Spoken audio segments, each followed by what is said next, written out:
Hello बच्चों, तो चलिए इस प्रश्न को पढ़ते हैं। एक समांतर चतुर्भुज का क्षेत्रफल ज्ञात कीजिए जिसकी संलग्न भुजाएं सदिश ए सदिश बराबर आई कैप माइनस जे कैप प्लस 3 के कैप और बी सदिश बराबर 2 आई कैप माइनस 7 जे कैप प्लस के कैप द्वारा निर्धारित हैं। तो देखो, हमें एक समांतर चतुर्भुज का क्षेत्रफल बताना है जिसकी संलग्न भुजाएं इन दोनों सदिशों ए सदिश और बी सदिश द्वारा निर्धारित की जाती हैं।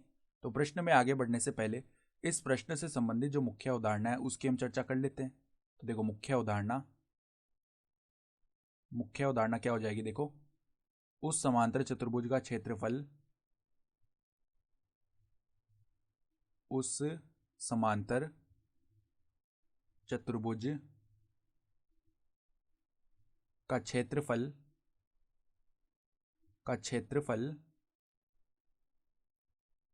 जिसकी संलग्न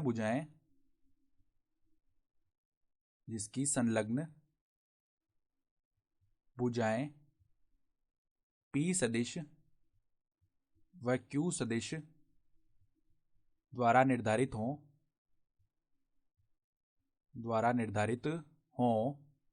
तो अगर हम क्षेत्रफल को A बोलें तो A का जो मान है वो क्षेत्रफल क्या आता है, मापांक P सदिश क्रॉस Q सदिश।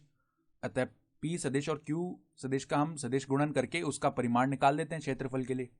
तो हमें देखो, यहाँ पर जो संलग्न भुजाएं हैं उनको प्रदर्शित करने वाले जो सदिश हैं वो दिए हुए हैं, A सदिश और B सदिश। तो हम पहले क्या करते हैं, A सदिश का सदिश गुणा करते हैं B सदिश के साथ। तो सदिश गुणन के लिए हम क्या करते हैं, एक सारणी को हल करना पड़ता है। आई कैप, जे कैप, के कैप, ये पहली पंक्ति होती है। और दूसरी पंक्ति में हम क्या करेंगे, ये जो A सदिश है इसमें आई कैप, जे कैप और के कैप के जो गुणांक है वो लिखेंगे। तो 1, -1 और 3। और जो तीसरी पंक्ति आएगी उसमें बी सदिश में जो आई कैप, जे कैप और के कैप के गुणांक वो लिखे जाएंगे। तो 2 माइनस का 7 और यहाँ पर आ जाएगा 1। तो इस सारणिक का हम प्रसार कर देते हैं पहली पंक्ति के अनुदिश।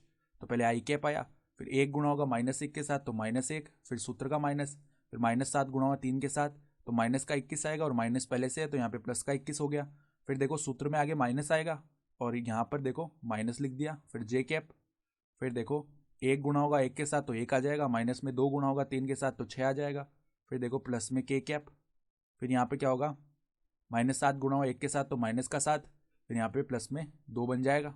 ठीक है, तो देखो 21 - 1 हो जाएगा 20, तो 20 आई कैप।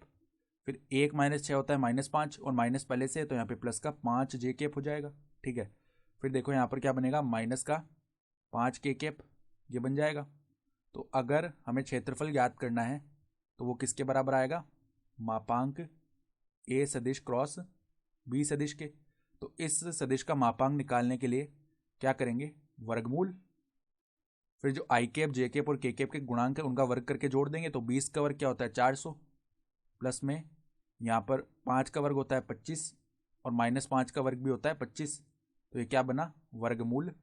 देखो 400 प्लस में 25 425 हो गया और 425 प्लस में 25 करेंगे तो 450 हो जाएगा। ठीक है, तो 450 बन गया हमारे पास में, तो वर्गमूल 450। तो जो क्षेत्रफल का मान है वो क्या आ जाएगा, वर्गमूल। देखो 450 को हम किस प्रकार लिख सकते हैं, 450 को हम ऐसे लिख सकते हैं, 9 गुणा में 50 इस प्रकार लिखा जा सकता है। ठीक है, 9 गुणा 50 लिख दिया हमने 450 को। फिर देखो हम ऐसे भी तो लिख सकते हैं 9 गुणा 25 गुणा में 3। ठीक है, क्योंकि 25 गुणा 3 नहीं, 25 गुणा 2 लिख सकते हैं हम 50 को। तो यहाँ पे देखो 9 का वर्गमूल 3 होता है और 25 का वर्गमूल 5 होता है, तो 15 बाहर आ जाएगा 3 गुणा 5 का। तो जो क्षेत्रफल है वो किसके बराबर आ जाएगा, 15 वर्गमूल 2 वर्ग इकाई, क्योंकि क्षेत्रफल है तो वर्ग इकाई में आएगा। ठीक है, और ये हमारा क्या हो जाएगा, उत्तर भी हो जाएगा। तो आशा करता हूँ कि आपको ये प्रश्न समझ में आया होगा। धन्यवाद।